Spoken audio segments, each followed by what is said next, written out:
मेहनत करायची असती, काम करायचं असतं, कार्यकर्त्यांना मान सन्मान ठेवायचा असतो, युवा युवतींना बरोबर घ्यायचं असतं, चांगल्या काम करणाऱ्या कार्यकर्त्यांना बरोबर घ्यायचं असतं.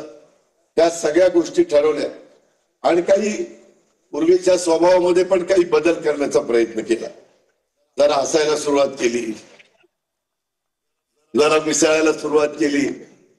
घरात बाहेर पडतानाच ठरवायचो आज कुणावर चिडायचं नाही. त्या पद्धतीनं सभा असतील तिथं जायचं जेवढं काही. कारण ज्यावेळेस तुमच्यावर एखादी जबाबदारी येते त्यावेळेस जबाबदारीचं भान त्या व्यक्तींनी ठेवायचं असतं, भले कुणी का व्यक्ती असेल, आणि तशा पद्धतीनं पुढे जायचं असतं. ही स्वर्गीय यशवंतराव चव्हाण साहेबांची शिकवण आहे. शिवशाहू फुले आंबेडकरांची विचारधारा राष्ट्रवादी काँग्रेस पक्षाच्या कार्यकर्त्यांनो, नेत्यांनो, सहकार्यांनो, आपण कालही त्याच विचारधारेने पुढे चाललो होतो. आजही तीच विचारधारा घेऊन आपण पुढे चाललोय आणि उद्याही तीच विचारधारा ही आपल्याला नेहमीच पुढे नेणार आहे. हा कुठल्याही मनातनं आपण ही शंका घेऊ नका.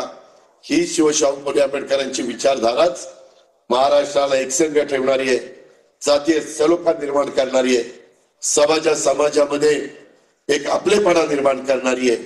अशा पद्धतीनं वसंतराव नाईक असतील, वसंतदादा पाटील असतील, अनेक दिग्गजांची, डॉक्टर पंजाबराव देशमुख असतील, बऱ्याच मान्यवरांची नावं घेता येतील. त्यांनी पण त्यांच्या कारकिर्दीमध्ये याच विचारधारेनं या विदर्भाला, या महाराष्ट्राला पुढे नेण्याचं काम केलं.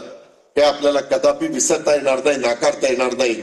आणि म्हणून राष्ट्रवादी काँग्रेस पक्ष नेहमी त्याच रस्त्याने पुढे जाईल ही खात्री आणि विश्वास मी आपल्याला सगळ्यांना या निमित्तानं देतो. खरं तर आता अधिवेशन उद्यापासून आहे. 5 दिवसाचं अधिवेशन, प्रश्न उत्तर नाही. बिल आहेत, ती बिल मंजूर करण्याचं काम आम्ही सगळेजण सभागृहामध्ये त्या ठिकाणी करू. अजून काही कार्यक्रम विदर्भातले थोडे बहुत होतील आणि साधारण पुन्हा एक कामकाज सल्लागार समितीची मीटिंग ह्याच आठवड्यामध्ये होईल आणि मग त्याच्यामध्ये ठरेल की अधिवेशनाचा थांबवायचं कधी. कारण तो अधिकार कामकाज सल्लागार समितीचा आहे, तो अधिकार कॅबिनेटचा आहे. त्याच्यावर मी आज काही ती खात्री देऊ शकत नाही. एकंदरीतच सगळे काम करत असताना तिथं देवेंद्र फडणवीस असतील, एकनाथराव शिंदे असतील, मी असेल, बाकीचे सगळे मंत्री उद्या आज होणारे असतील, त्या सगळ्यांचं एकच ध्येय आहे की महाराष्ट्राला पुढे न्यायचं आहे.